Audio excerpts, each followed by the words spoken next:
बार बार तो बनत नहीं यह संजोग अनूप, मानुस्तन वृंदा विपिन रसिकन संग विविरूप। प्रिया प्रीतम की उपासना मिल गई, तुम्हें वृंदावन धाम आने को मिला, तुम्हें मनुष्य जन्म मिला, इससे बड़ी हरि की और कोई कृपा नहीं हो सकती। यदि इस जन्म में भगवत प्राप्ति नहीं कर पाए तो पता नहीं कितना भटकना पड़ेगा, ये संयोग बने कि ना बने। ध्रुवदास जी तो कहते नहीं बनेगा, बार बार तो बनत नहीं यह संजोग अनूप। जैसा अब अपने को अवसर मिल गया भगवत प्राप्ति का, ऐसा नहीं मिलेगा, क्योंकि कलिकाल है, ये अपना प्रबल रूप बढ़ाता चला जाएगा। होंगे संत महात्मा, ऐसा नहीं कि नौ सृष्टि खाली नहीं रहेगी, पर उनके वचन ग्रहण करने की योग्यता हमें नहीं रहेगी। जब तक हमारे पवित्र आचरण नहीं होते, अंतःकरण पवित्र नहीं होता, तब तक संतों के वाक्य को हम समझ नहीं सकते। वासनामयी बुद्धि, कामनामयी बुद्धि संत वाक्यों को नहीं समझ सकती, उसके लिए तो निर्वासनिक बुद्धि चाहिए। कलिकाल का ऐसा वासना में प्रभाव बढ़ेगा कि संत वाक्य उसको एक उपहासास्पद वाक्य लगेंगे। ऐसा कैसे हो सकता है, वो ऐसा सोचेगा। अभी बुद्धि कुछ शुद्ध है, अभी सत्संग मिल रहा है, अभी मन में आ गया है कि भजन करना चाहिए, कर लो। ये बार बार ऐसी कृपा नहीं होगी। बंधन कर्म कठिन जे पहले सोऊ काट बहावत। जिसको ये समझ में आ गया कि ये शरीर मैं नहीं हूं, मेरा नहीं है, ये मिला है, जो मिला है वो छूटेगा, तो हम असली कमाई कर लें। ये उपदेश की बात नहीं है, उपदेश तो बहुत हो रहे हैं। अपने जीवन का यदि लक्ष्य दृढ़ नहीं हुआ, भजन नहीं हुआ, परिवर्तन नहीं हुआ उद्देश्य का, तो ये प्रवचन मात्र से माया किसी को नहीं बख्शती। प्रवचन सुन लो और प्रवचन कर लो, पर रहोगे माया में ही। जब तक अव्यावृत भजनात्, निरंतर भजन नहीं, तदर्पिता अखिलाचारिता, समस्त कर्म भगवद अर्पित नहीं, तब तक हृदय का परिवर्तन नहीं होता। वाचिक ज्ञान से माया पर कुछ भी प्रभाव नहीं पड़ता। हृदय का ज्ञान होना चाहिए, अनुभूत ज्ञान होना चाहिए। तो ये मिथ्यावाद शरीर, इसके भोग, ये प्रारब्धानुसार शरीर जीवित रहता है, प्रारब्धानुसार इसको भोग मिलते रहते हैं, सुखी या दुखी करने वाले। आप पुरुषार्थ कर लो भगवत प्राप्ति के लिए। कर्तव्य कर्म को भगवत समर्पित करते हुए निरंतर नाम जप, भगवत आसक्त चित्त हो जाना मनुष्य जीवन का परम फल है। अगर संसार के शरीर और भोगों से आसक्ति नष्ट नहीं हुई तो घाटा हो गया, और यह घाटा हजारों जन्मों में पूरा नहीं होगा। जब हम भगवत आसक्त चित्त हो जाते हैं तो हमारे कर्म बंधन कट जाते हैं, समस्त कर्म बंधन छिन्न भिन्न हो जाते हैं। जहां कर्म बंधन छिन्न भिन्न हुए, नष्ट हुए, तो भगवत प्राप्ति करनी नहीं होती।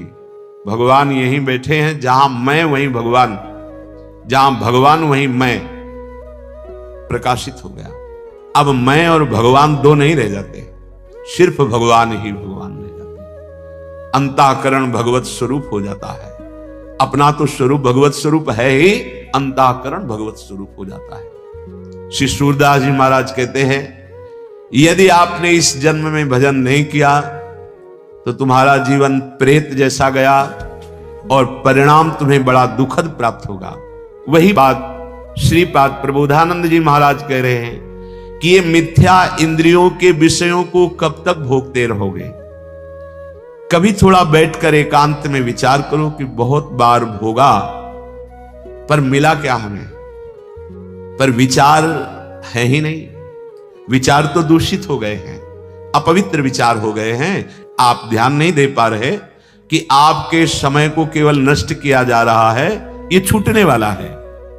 श्रीपाद कह रहे हैं, जो तुम्हें सदैव महासुख प्रदान करेगा, आ जाओ श्री वृंदावन धाम। ये किशोरी जी का निज महल है, इसमें प्रेम सुधा भंडार भरा हुआ है, प्रेमामृत। निरंतर प्रेम में डुबोने की सामर्थ्य वृंदावन की है, पर वृंदावन में वही प्रेम में डूबता है जिसको रहनी आ गई है। अगर थोड़ा भी अभिमान है तो वृंदावन के सुख को नहीं ले पाएंगे। वृंदावन इह विधि बसे तज के सब अभिमान, धन का अभिमान, बुद्धि बल का अभिमान, शरीर बल का अभिमान, साधन बल का अभिमान, ये धाम है। जब आप इस धाम की रज में लौटेंगे, रसिकों का संग करेंगे, तो अभिमान अपने आप गलित हो जाएगा।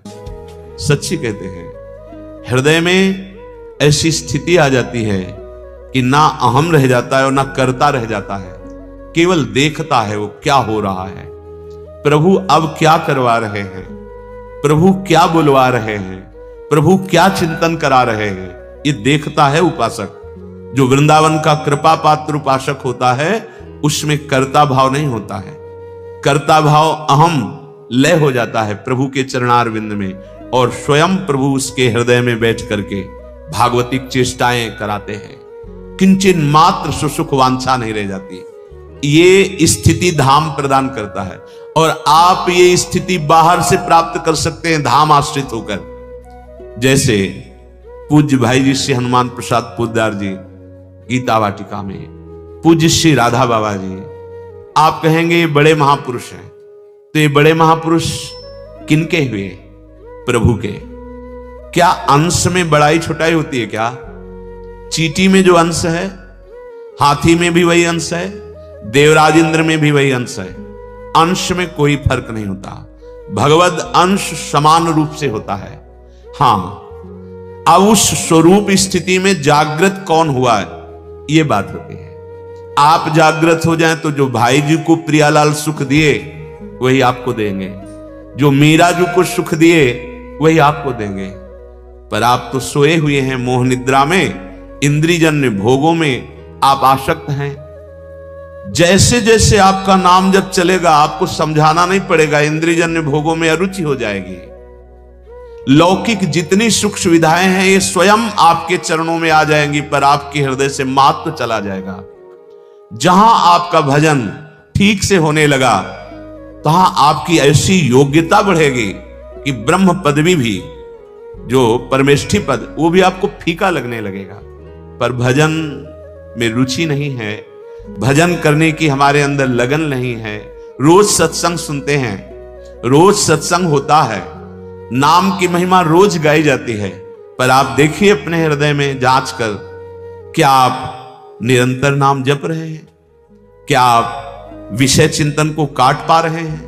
क्या आप प्रियालाल के लिए रोते हैं? विचार करके देख लो। यदि हां तो आप धन्य हैं, और यदि नहीं तो अब भी दुर्भाग्य है कि सुधा भंडार, प्रेम सुधा भंडार वृंदावन में आकर, वृंदावन का आश्रय लेकर, वृंदावन की रज में रहकर विषय चिंतन हो रहा है, संसार का चिंतन हो रहा है, प्रियालाल का अखंड चिंतन नहीं हो रहा। सच्ची मानिए, जहां अखंड चिंतन होने लगता है तो ना जीने की आशा रहती है, ना मरने का भय लगता है, ना कोई किसी भी तरह के पद प्रतिष्ठा लाभ की कोई वृत्ति ही नहीं रह जाती, क्योंकि है ही नहीं, यहां कोई लाभ नहीं। कुछ भी बनो, मरना है। अब बोलो इसके आगे क्या उत्तर है? कुछ भी बनो, बिगड़ना है।